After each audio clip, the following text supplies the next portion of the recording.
वृंदावन सो बन नहीं, नंद गाँव सो गाँव, और बंसी बट सो बट नहीं, श्री कृष्ण नाम सुनाओ। राधे राधे दोस्तों, मैं हूं सचिन कुमार। बंसी बट वृंदावन में आप सभी का स्वागत है।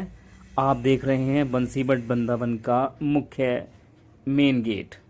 हम इसमें एंटर होने वाले में हैं। सामने लिखा है बंसी बट स्थल में आपका हार्दिक स्वागत है। गेट से पहले ये मार्केट लगती है जहां आप कपड़े, वस्त्र इत्यादि खरीद सकते हैं। यहाँ पर इस बंसी बट में भगवान कृष्ण को उनकी बांसुरी चढ़ाई जाती है, तो यहाँ पर सभी लोग प्रसाद के रूप में बांसुरी ही खरीदते हैं। आप देख रहे हैं बंसी बट के बाहर जो मैदान है, उस मैदान के बाहर कुछ दुकानें लगी हैं और उस दुकानों में सबसे ज़्यादा जो बिक्री होती है वो है यहाँ पर कपड़े की मार्केट और तुलसी की मालाएं। बंसी बट ब्रजमंडल में भांडीरवन के भांडीरवट से थोड़ी ही दूरी पर अवस्थित है।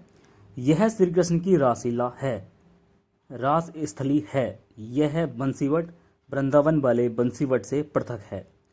श्री कृष्ण जब यहाँ गोचारण कराते अर्थात गऊओं को चराते थे, तब वे इसी बट वृक्ष के ऊपर चढ़कर अपनी बंसी से गायों का नाम पुकारकर उन्हें इकट्ठा करते थे और उन सबको एक साथ लेकर अपने गौशाला में लौटते थे।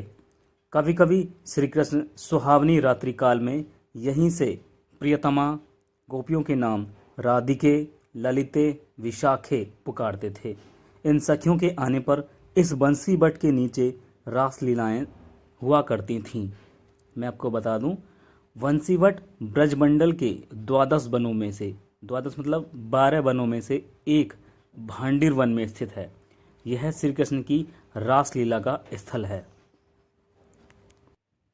चार पहर भट बंसीवट भट को सांझ परे घर आयो। जी हाँ, यह बंसीवट स्थान वही है जो भगवान श्री कृष्ण ने द्वापर युग में अपनी माता यशोदा से कहा था। इसी स्थान पर रास बिहारी ने तरह तरह की लीलाएं की। तहसील मांड मुख्यालय से 1 किलोमीटर दूर यमुना किनारे यह स्थान है। यहाँ पर कन्हैया नित्य गाय चराने जाते थे।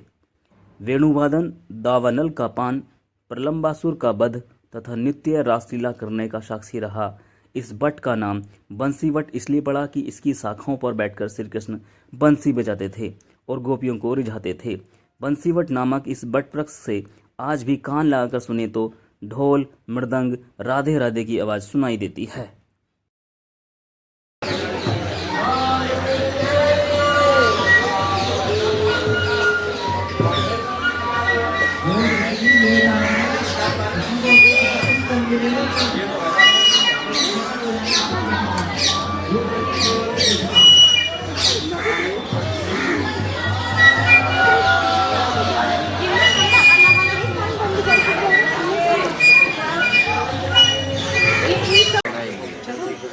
लेके आवाज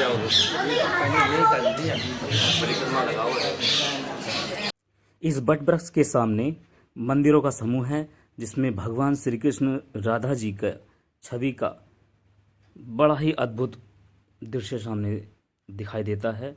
आप देख पा रहे हैं कि यहाँ पर भगवान श्री कृष्ण को श्यामला और राधा जी को गौरवर्ण में दिखाया गया है। आप देख रहे हैं यह वृक्ष बट वृक्ष। मैं आपको बता देना चाहता हूँ कि इस बट वृक्ष की छाँव में बैठकर भजन करने से मनोकामना पूर्ण होती है। इसी स्थान पर सैकड़ों साधु तपस्या में लीन रहते हैं। बंसीवट स्थान के महंत जय रामदास महाराज इस स्थान के जीर्णोद्धार के लिए रात दिन एक किए हुए हैं। यह वह स्थान है जहाँ भगवान कृष्ण गोपीनाथ ने गोपी के भगवान के रूप में शरद पूर्णिमा अर्थात पूर्णिमा की रात के शुभ दिन पर महारास नृत्य की लीला की। बंसी का अर्थ है बांसुरी और बट का अर्थ है बरगद वृक्ष। श्री कृष्ण अपनी बांसुरी बरगद के वृक्ष के नीचे बजा रहे हैं। इसे बंसी बट के नाम से जाना जाता है। दिव्य बांसुरी सुनने पर गोपी भावनात्मक रूप से असहाय हो गई और बंसी बट की तरफ दौड़ी आई। यहाँ श्री कृष्ण नित्य ही बांसुरी बजाते हैं। श्री कृष्ण ने गोपियों के लिए कई रूपों को धारण किया। यह वंशीवट की लीला 5,500 वर्ष पुरानी है। भगवान शिव इस स्थान पर महाराज के दौरान एक गोपी के रूप में आए और इसलिए श्री कृष्ण ने उन्हें गोपेश्वर महादेव नाम दिया। यह भी उल्लेख किया गया है कि वृंदावन की तरह कोई जगह नहीं है, नंदगांव जैसा कोई गांव नहीं है, बंसीवट की तरह कोई बरगद का वृक्ष नहीं है और राधा कृष्ण की तरह कोई नाम नहीं है। श्री कृष्ण के लिए गोपियों का इतना गहरा प्रेम था कि इन्होंने श्री कृष्ण की इच्छा के लिए अपने बच्चों, पतियों और घरों को छोड़ दिया। रासलीला के दौरान श्री कृष्ण ने गोपियों को वियोग दिया और उनसे अलक्षित हो गए। गोपियों ने कृष्ण की खोज शुरू कर दी और जब कृष्ण से अलग होने की उनकी तीव्र भावना पागलपन के चरम बिंदु तक पहुंचने वाली थी, श्री कृष्ण उनके सामने उनके शुद्ध प्यार से प्रभावित होकर आ गए। यहाँ एक बड़ा वृक्ष बट वृक्ष का रूप भी है जहाँ श्री राधा गोपीनाथ दिखाई दिए। ऐसा माना जाता है कि आज भी श्री कृष्ण अपनी बांसुरी बजा रहे हैं और कई लोग दावा करते हैं कि वे भी इसे सुन सकते हैं। जब चैतन्य महाप्रभु पहले वृंदावन आए तो वह केवल वंशीवट आए।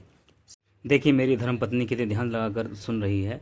मेरी पत्नी ने मुझसे भी आग्रह किया कि आप भी आकर सुन लीजिए, तो मैंने उनकी बात मानकर सुना। तो एक बार तो मुझे सुनाई नहीं दिया, पर उन्होंने कहा अपने ध्यान लगाकर सुनिए, तो मैंने मन को एकाग्र करके सुना तो मुझे भी वह बंसी की धुन सुनाई दी। आप भी जरूर सुनिएगा। सूरदास जी ने दिव्य स्थान के लिए एक पद लिखा है, कहाँ सुख ब्रज कौसो संसार, कहाँ सुखद बंसीवट जमुना, यह मन सदा विचार। इसका अर्थ है वंशीवट वृंदावन यमुना जी के किनारे को छोड़कर दुनिया में कहीं भी कोई सुख नहीं है। जब भी वंशीवट पर लिखने की बात आती है तो श्री ब्रजमंडल में 2 वंशीवट हैं। एक वंशीवट भांडीरवन में है और एक वंशीवट श्री वृंदावन धाम में है। दोनों हैं वंशीवट की अपनी अलग अलग महानता और मान्यताएं हैं। यह वंशीवट भांडीरवन में ही स्थित है। भांडीरवन के बारे में आपको मैं बताना चाहता हूँ कि भांडीरवन मथुरा से लगभग 40 किलोमीटर दूर तहसील मांड में स्थित है और यही वह स्थान है जहाँ श्री राधा रानी और श्री कृष्ण का विवाह का साक्ष्य है। आज भी हजारों श्रद्धालु यहाँ राधा रानी और श्री कृष्ण के विवाह की शादी के प्रमाण देखने के लिए मंदिर में दर्शन करने के लिए आते हैं। इस विवाह में केवल 4 लोग मौजूद थे। स्वयं नारद मुनि ने श्री राधा रानी का कन्यादान किया था और श्री ब्रह्मा जी ने स्वयं पंडित बनकर शादी कराई थी। जिस दिन राधा रानी की शादी हुई थी उस दिन घनघोर बादल छाए हुए थे और श्री ब्रह्मा जी ने स्वयं मंत्रोच्चारण करके शादी कराई थी। इस प्रकार श्री राधा रानी की मांग में सिंदूर भरते समय श्री कृष्ण की इस दुनिया में कहीं अन्यत्र मूर्ति नहीं है। कहते हैं भांडीरवन में श्री कृष्ण ने कई असुरों का संहार भी किया था। कृष्ण और राधा की कथानक में रस लेने वाले अधिकांश रसिक यहाँ यही जानते हैं कि उनकी कभी शादी नहीं हो सकी, मगर गौड़ीय संप्रदाय में राधा के कृष्ण से विवाह होने का विश्वास किया जाता है। यही कारण है कि गौड़ीय मत से दीक्षित श्रीमती राधा कहते हैं, जबकि पूरे ब्रज में श्री राधा कहने का ही चलन है। इन 2 मतों के बीच हमेशा ही यह विमर्श कायम रहा कि क्या वाकई कभी कृष्ण और राधा की शादी हुई। ब्रज का भांडीरवन ऐसा वन है जहाँ राधा कृष्ण के प्रगाढ़ प्रेम के अध्याय का हर अक्षर बोल उठता है। हमारे चैनल पर बने रहिए, हमारे चैनल को सब्सक्राइब कीजिए। ऐसी ही वीडियो देखने के लिए हमारे चैनल को सब्सक्राइब कीजिए, वीडियो को लाइक कीजिए। मिलते हैं अगली वीडियो में ब्रजमंडल की ऐसी लीलाओं के साथ। Thank you, see you soon.